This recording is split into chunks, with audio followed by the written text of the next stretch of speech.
माँ का आखिरी खत। रात के 12 बज चुके थे।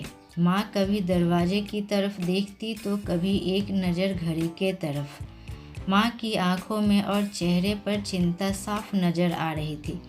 थोड़ी ही देर में दरवाजे की घंटी बजी। माँ ने काफ़ी तेज़ी से दरवाज़ा खोला और सामने बेटे विक्रम और बहू मान्यता को देखकर पूछा, इतनी देर क्यों हो गई? मैं कब से तुम्हारी राह देख रही थी। माँ, मैं अब छोटा नहीं हूँ, तुम मेरी चिंता मत किया करो। विक्रम घर के अंदर प्रवेश करते हुए बोला, बेटा कितना भी बड़ा हो जाए माँ के लिए छोटा ही रहता है। चलो छोड़ो, हाथ पैर धो लो, मैं तुम्हारे लिए खाना लगा देती हूँ। माँ ने दरवाज़ा बंद करते हुए कहा, माँ जी, हम बाहर से खाना खाकर आए हैं, आप खा लीजिए, हम सोने जा रहे हैं। बहू मान्यता ने कहा, लेकिन मैंने तो तुम लोगों की पसंद की खीर बनाई है, आओ थोड़ी थोड़ी खा लो। माँ, तुझे एक बार में समझ नहीं आता क्या? तेरी बहू ने कहा ना, हम बाहर से खाना खाकर आए हैं, क्यों परेशान करती है? जा तू खीर खा ले और सो जा, और हमें भी शांति से सोने दे। माँ अकेले कैसे खीर खा सकती थी और उसे बिना खाए नींद कैसे आ सकती थी, क्योंकि बेटे के इंतज़ार में उसने भी कुछ भी नहीं खाया था। वह किचन में गई, एक गिलास पानी पिया और अपने रूम में चली गई। सुबह 10 बजे विक्रम की आंखें खुली। बाजू में मान्यता अभी भी सो रही थी। विक्रम हॉल में आया तो लैपटॉप के पास रखी एक चिट्ठी पर उसकी नज़र पड़ी। यह चिट्ठी किसकी हो सकती है, यह देखने के लिए उसने चिट्ठी खोलकर पढ़ना शुरू कर दिया। उस चिट्ठी में लिखा है, मेरे लाल, तू सोच रहा होगा कि एक ही घर में रहते हुए ये चिट्ठी क्यों?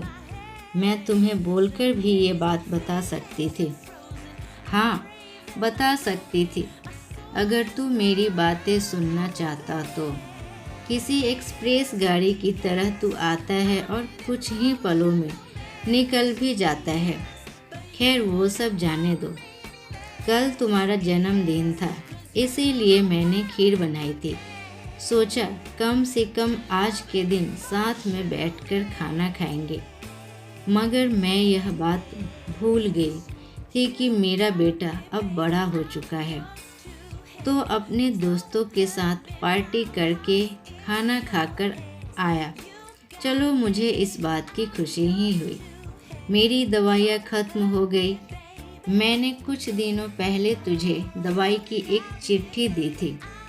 अगर वक्त मिले तो वह दवाई मुझे लाकर दे देना, मुझे थोड़ी सी राहत हो जाएगी। विक्रम को याद आया कि 4-5 दिन पहले माँ ने एक दवाई की चिट्ठी दी थी।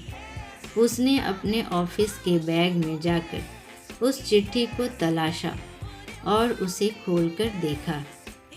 उसमें लिखा था कि मुझे ऐसी दवाई लाकर दो जिसमें मैं अपने बेटे को भुला सकूं।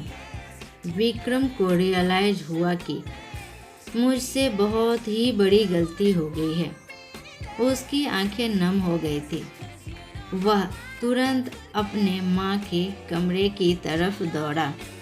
सबसे पहले उठ जाने वाली माँ आज क्यों नहीं उठी थी, देखकर उसे आश्चर्यचकित हुआ। उसने माँ को उठाने की काफ़ी कोशिश की, लेकिन माँ एक गहरी नींद में सो चुकी थी। विक्रम के पास फूट फूट कर रोने के अलावा और दूसरा कोई भी चारा नहीं बचा था। दोस्तों, यह कहने की ज़रूरत नहीं है कि माँ बाप जीवन में कितने मूल्यवान हैं। उनके रहते हुए ही उनकी सेवा करो, उनसे प्यार करो। वह चले जाएंगे तो कुछ नहीं कर पाओगे। धन्यवाद। उम्मीद करती हूँ ये कहानी आपको पसंद है। अगर पसंद है तो आप कमेंट बॉक्स में कमेंट कर बताएं। आप लाइक, शेयर और सब्सक्राइब करें। Thank you.